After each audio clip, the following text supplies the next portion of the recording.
మన దేవుడు ప్రేమ స్వరూపి. మన దేవుడు ప్రేమ కలిగినటువంటి మనస్సు కలిగిన వాడు.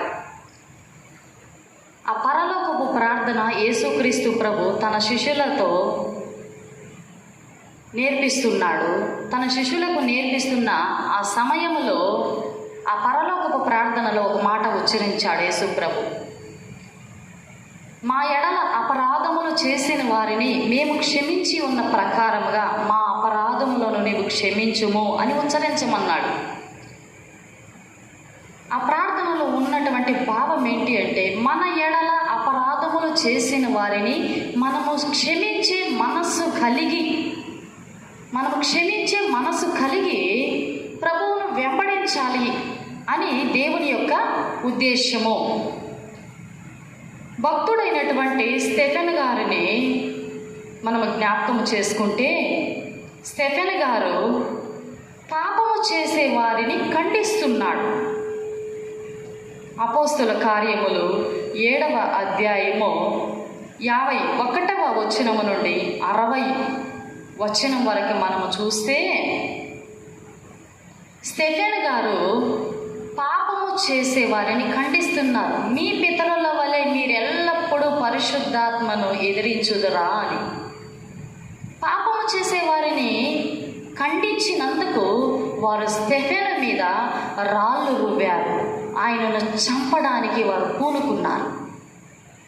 రాళ్ళు రువ్వి చంపుతున్న ఆ సమయంలో చూడండి, స్టెఫెను మోకాళ్ళు ఊనాడు.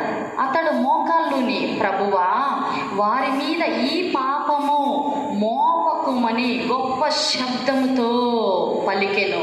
చూడండి, శత్రువు రాళ్ళు రువ్వి చంపుతున్న సమయంలో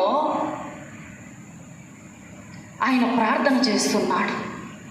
ప్రభువా ఈ పాపము వారి మీద మోపగాకు, వారిని క్షమించు. ఈ రోజున నిన్ను ప్రేమించే వారిని నీవు ప్రేమిస్తున్నావేమో, నీకు శత్రువుగా ఉన్న వారి కొరకు నీవు ప్రార్థించలేదేమో. ఆ ప్రేమ స్వరూపి అయినటువంటి దేవుని వాక్యము సెలవిస్తూ ఉంది, నీ శత్రువు కొరకు నువ్వు ప్రార్థించు. నిన్ను హింసించిన వారికి, నిన్ను దూషించే వారి కోసము, వారి మీద ఆ పాపము మోపకూడదని, వారికి మారు మనసు కలగాలి అని ప్రార్థించు. శత్రువుకు కీడు జరగాలని, శత్రువుకు హాని జరగాలని, వాడు నన్ను తిట్టాడు ప్రభువా, వాడికి ఏదో ఒకటి జరగాలి. వాడు నన్ను కొట్టాడు, వాడికి ఏదో ఒకటి జరగాలి. వాడు నన్ను హింసిస్తున్నాడు, వాడు శ్రమల పాలు కావాలి అని కోరుకోవద్దు.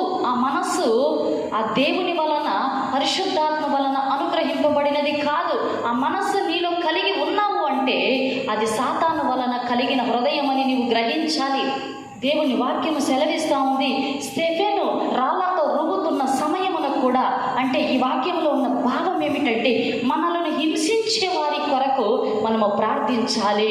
ఏ మనస్సు కలిగి ప్రార్థించాలి అంటే, వారికి మారు మనస్సు కలగాలి.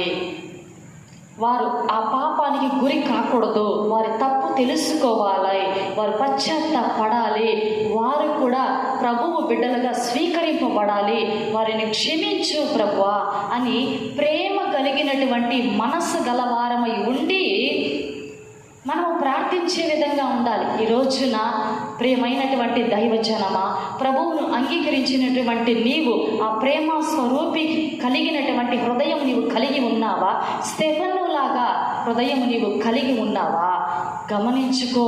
శత్రువును ప్రేమించే మనస్సు కలిగి ఎప్పుడైతే మనము ఉంటామో, పరిశుద్ధాత్ముడు మనలోనే నివాసము కలిగి ఉంటాడు. మనము పరిశుద్ధాత్మకు ఆలయముగా మార్చబడతాం. హల్లెలూయా, ఆమేన్.